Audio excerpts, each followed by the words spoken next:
goes a little bit in line with what we touched upon before as well, right? So we're talking about this topic means we're in the go-to-market stage again, right? So we're hiring our first salespeople, or we're just adding more. That means we have a certain sales process already installed that has been developed by the founders. Now, the founders, they know the company really, really well, and everything that works and everything that does not work. So mostly they just kind of wing it and don't even have a process, but just that they have it somehow in the blood on how to sell, or at least they believe they have it, right? So what's the first thing that needs to happen? And basically, I'm also talking about myself going through the exactly same phase right now, right? That you need to lay down the sales process. And again, here, what's your ideal customer profile? What's your deal size? According to the deal size, I know then how should my sales pipeline look like? Because according to the deal size, sales process can look completely different. So you lay down that sales process, you define it, you need to train the methodology behind, and then you need to operationalize all of that in your CRM, right? So the CRM, a good CRM, is a tool that actually supports you in the sales process, right? Back in the days, CRMs were not more than just a data storage tool. So you would basically do your work as a marketing and a salesperson, and you're like, oh, I need to go and log that crap in the CRM. A good CRM these days supports you in the very action, right? So they basically give you value while getting information from you. And you need to operationally lay that down in your CRM so then the salespeople can run that process easily, right? And only if you have that, you can also expect that you can hire new salespeople successfully and then actually bring them into the company. And then between 3 to maybe 4 or 5 months, they should be ramped up and already producing new revenue, right?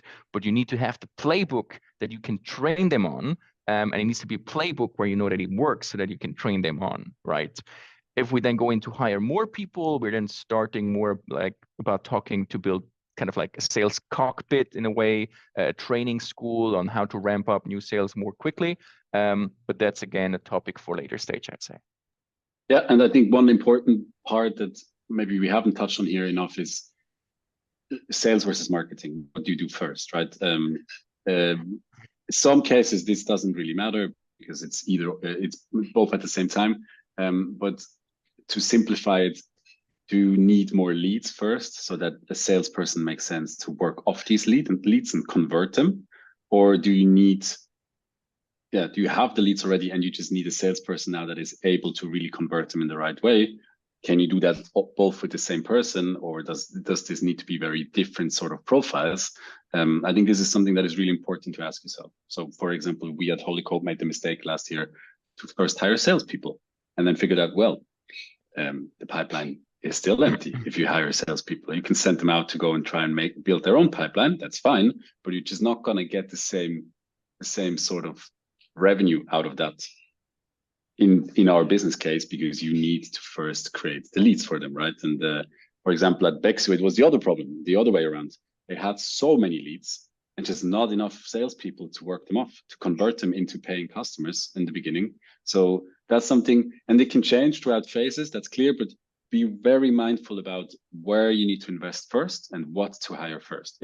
Are you more on the convert the leads I have into paying customers, or are you more on the I don't have enough leads, I need leads, and figure out what kind of profile it is that you need to have first? Because everything else depends on that first hire.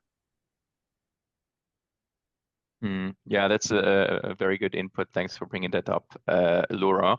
What I can add on that is, if you're in this very situation and you ask yourself, what should be my first or my next hire, more in the direction of marketing and sales, I would say go with what Laurent just said, right? I mean, the demand should be there before you hire sales.